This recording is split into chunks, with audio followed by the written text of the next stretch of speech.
မင်္ဂလာပါဘယ်ဝါကြတာဒီမှာပေါ့နော် customer တွေကအနေနဲ့ရရကနေပြီးတော့ဒီကိုလာလို့ရှိရင် media file ကိုတကလာရဲ့အတွက်ကျေးဇူးတင်ပါတယ်ကျမတခြားလုပ်လည်းလုပ်တယ်ပေါ့နော် corporate တွေကိုကြော်ညာရောင်းတဲ့အလုပ်လည်းလုပ်ရတယ်ဆိုတဲ့အတွက်ကြောင့်ကျမမရှိတဲ့အချိန်တွေလာဝင်သွားတဲ့အမားတွေဒီမှာလည်းကျေးဇူးတင်ပါတယ်ဆိုလို့ရှိရင်ကျမ2018ထဲရပါတော့လမ်း50 file မှာဖောက်ဖွင့်တာပေါ့နော်ရှိခါကျမတို့လမ်း50မှာဖောက်ဖွင့်တယ်China တစီပေါ့နော် quality ကောင်းတာတွေရောင်းရတယ်ဒီတော့19 20 20တော့ပေါ့နော်ငါးနှစ်ကြာကျွန်တော်လမ်း50ဒီမှာလည်းပြင်နေတယ်တကယ်တော့ဒီ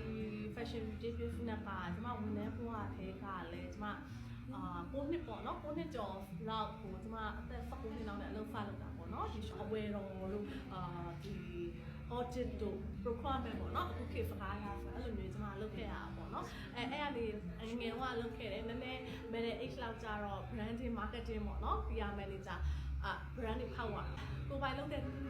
ဝင်တဲ့ဘဝထွက်ပြီးတော့ဒါကိုပိုင်လောက်တာ10နှစ်ပေါ့နော်10နှစ်တောင်ကျော်သွားပြီပေါ့နော်ဆိုတော့အခက်အခဲအများကြီးတော့တွေ့ရတယ်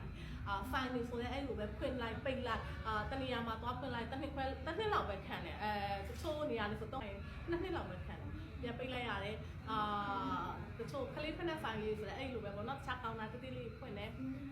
အဲ့လိုမျိုးလေးတွေဖွင့်ပြီးတော့ပိတ်လိုက်ဖွင့်လိုက်ပေါ့နော်ဒီမှာဆိုတော့အခု2နှစ်ပြည့်တော့ပဲပေါ့နော်ဆိုတော့ဒီမှာအကြိုင်းကြီးဖွင့်နေတယ်ပေါ့နော်အများကြီးစူးစမ်းထားတယ်အဲ့တော့ customer တွေအားပေးတဲ့အတွက်ကြောင့်လည်းကျေးဇူးတင်တယ်ဒီမှာလာတဲ့ customer တွေပေါ့နော်ကျွန်မအဓိကတော့ perfect အေးလေးကြောင့်ဒီနေရာကိုရောက်လာတာပေါ့နော်အခုဆိုရင်နိုင်ငံခြားသားအဲ့တဲ့အချို့လည်းလာဝင်တယ်တန်ရုံးမိတ်တွေလည်းလာတယ်ပေါ့နော်သူတင်ပါတယ်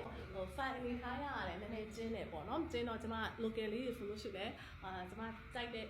local မျိုးလေးတွေနဲ့ customer လည်းကြိုက်တာပေါ့နော်ကျွန်မတွေးပြီးတော့ customer မကြိုက်ဘူးဆိုလဲဒါကဈေးကွက်မှာဒါအဆင်မပြေဘူးလေနော်ဟိုပေါ့နော်ဒီကျမတို့ဈေးကွက်တွေကအခုကပြောင်းသွားတယ်ပေါ့နော်ပြောင်းသွားဆိုကျမတို့ဒီတချို့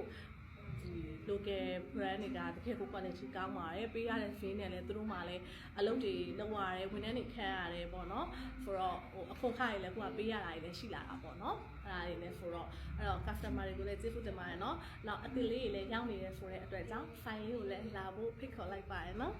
တကယ်လို့ file လေးမှာလည်း customer service နဲ့ပတ်သက်ပြီးလိုအပ်တာများရှိခဲ့မယ်တချို့ဟာလေးတွေလည်းနားလည်ပေးပါလို့နော်